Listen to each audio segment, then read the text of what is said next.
Hello, and welcome back to another edition of the Jacob and Jacob podcast. I'm your host, Jacob Robaum, joined by my co-host, Jacob Hare. And today we're breaking down the NHL Stanley Cup qualifiers. Hockey is finally back after a long pause.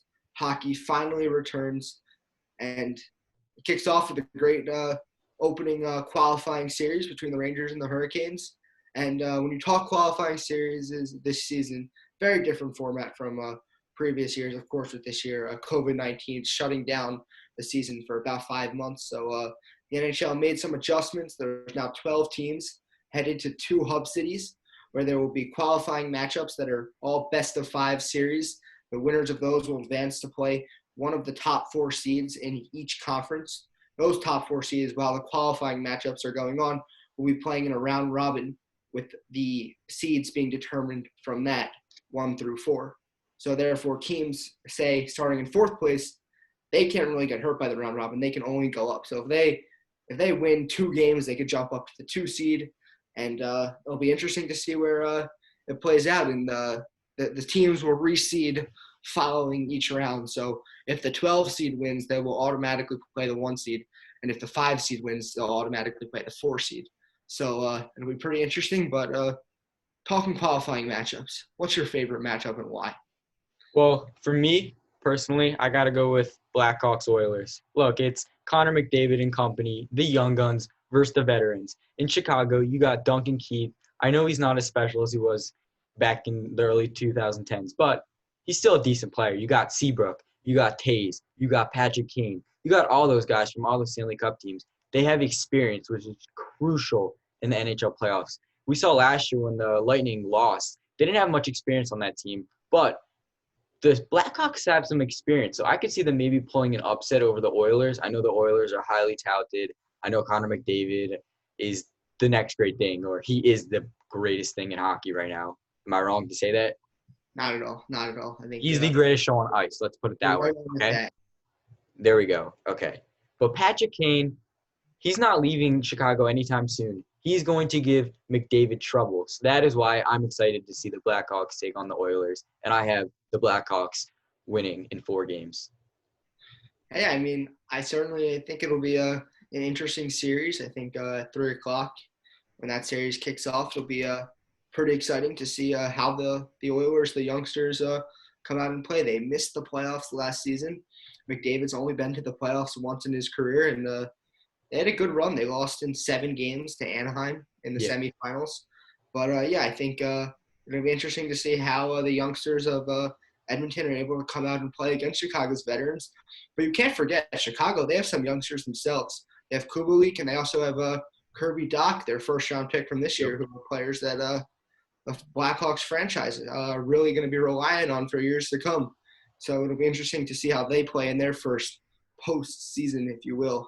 I don't know if the qualifiers are truly considered postseason yet. It's postseason. I'm going to call it postseason. Fair enough. But talking about the top matchups in our opinion, I think when I look at the top matchup, I look at the Rangers and I look at the Hurricanes. That's going to be a special series. I think that you have a team in the Rangers who's playing really well for the break, but the Hurricanes, they're still a really good team. They made it to the conference finals last year. They've been here before. This isn't Let me add something quickly. In that matchup, the Rangers won 4-0 in the season series. Just putting it out there. Yeah, well, that was the regular season series. This isn't the postseason. And when it comes down to the end of it, I think the Rangers just aren't good enough throughout, in my opinion. I think the Hurricanes take this series in 4 games, personally. I think it's one of those series where they could certainly go 5. Mm-hmm. But, yeah, I think the Rangers definitely going to not – it's not going to be a repeat of the regular season. I just think Carolina, they're good on the back end. They took Brady Shea from the Rangers in the trade. I wouldn't say took, but they got him. They also they added Vatanen from New Jersey, and I think Carolina is poised to potentially make another run if they're able to get out of this qualifying round. They have experience. Justin Williams, although he's not the player that he was, he's much older, possibly going to retire after this year, but we've all seen how good he's been in the playoffs, Mr. Game 7. Yeah. So it'll be interesting to see him in another go-around in the postseason. But Yeah, I think that's a matchup that truly sticks out to me.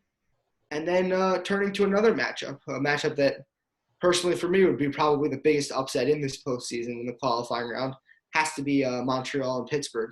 I think when you look at an upset that you'd like to see happen, this one is upset written all over it with Carey Price in net for Montreal.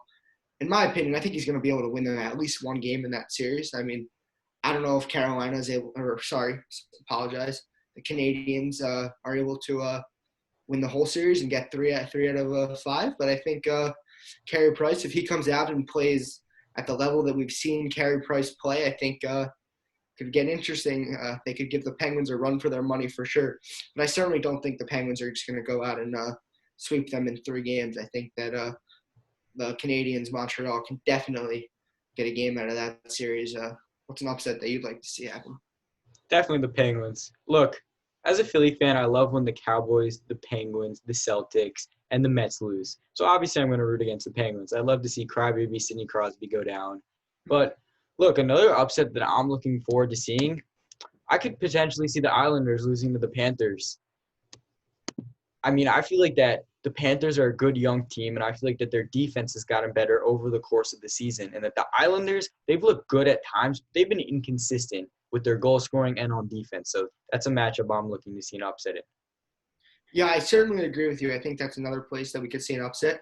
I wouldn't have the magnitude of the upset that But Montreal over Pittsburgh would have, but it would still be very interesting to see. I think a lot of people are picking New York to take that series, but I'm just picking the upset based on seeding. I'm not. That's the only way I'm picking. yeah, of course, yeah. But yeah, I think you mentioned the inconsistency of the Islanders scoring, and yeah, it definitely stands out. It's going to be important in the playoffs. They're a very, very good defensive team, but when you get into the playoffs and you get into some of these crazy games that end up being very high scoring, can a team like the Islanders keep up in a game like that? If they go down 2-0, do they have the scoring in them to come back and win that game? I don't know. Can Matthew Barzal lead them Hey, uh, deep hey, in deep in the playoffs? It'll be very interesting. But yeah, I think Florida, they're a good team, a young team with Barkov, who's just been an up and coming star. yeah, he's a stud. He's an absolute baller. He's very, very underrated, but we're going to see him for years to come throughout the NHL. But yeah, I think Florida definitely has a shot to knock off the Islanders. And yeah, but moving on, we mentioned some stars earlier. You mentioned Kane, you mentioned McDavid. Now we're mentioning Barkov and also Carey Price, even when we talked about that Montreal versus Pittsburgh matchup. But hey, what are some players that you think are gonna just ball out in these playoffs and just have a great postseason for their respective teams? All right, let me go with one goalie to start, and then I have another goalie I'm going to mention after. First person, Tuukka Rask. Ready? Tuukka Rask has been in the playoffs more times than I can count. He's a veteran, he's a leader, and he's a fantastic goalie. I feel that his leadership will take the Bruins. I think they are Stanley Cup champions this postseason, but there's always upsets and stuff. But I feel like Tuukka Rask will step it up. He's been there before. He can handle the shots. He's fantastic. He's a guy that I'm looking forward to seeing step up. Another guy I'm thinking about is stepping up, my personal favorite hockey player, Carter Hart. Carter Hart has been a stud since basically day one. He's had a few bumps in the road, but he's been a stud. He's led the Flyers to a fantastic record this year. They're one of the best 4 teams in the Eastern Conference. And I feel that Carter Hart, with the mixture of the defense that he has on his team and the goal scorers, will have a fantastic postseason. So I'm looking forward to seeing what Hart will do this postseason. Another player I'm looking forward to, a non-goalie, Nathan MacKinnon. Look, Nathan had a few good seasons earlier in his career, and then he kind of took a downhill turn.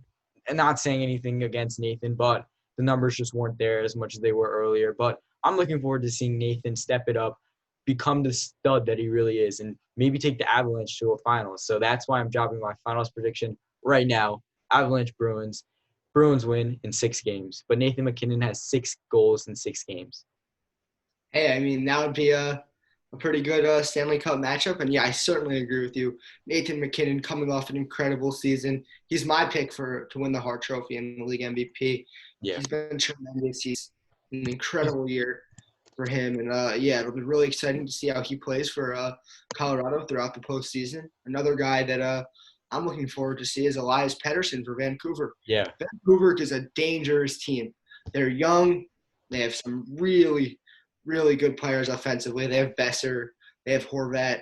They have Pedersen, who I mentioned before, JT Miller, who came over in the offseason, and also Markstrom in net, who's proved that he can be a really good goalie. He was an all-star this year. Yeah. And they're a really solid team, and I look forward to seeing how they play this year behind their young star, Elias Pettersson. And one more player. Yeah, you mentioned it right there. Tuukka Rask, a Vezina finalist. He's so good, so consistent for Boston. He's been great for years to come. And I think he'll lead Boston to potentially the conference finals. But for me, Stanley Cup matchup has to be Tampa, Colorado. I think Tampa struggled in playoffs in the past few years, but I think this is their year where they might finally get over the hump.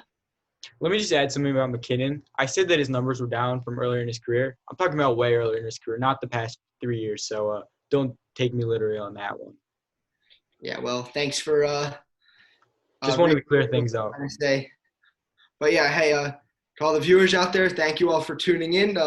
We hope you enjoy the games this weekend and throughout the next few weeks to come. We're out.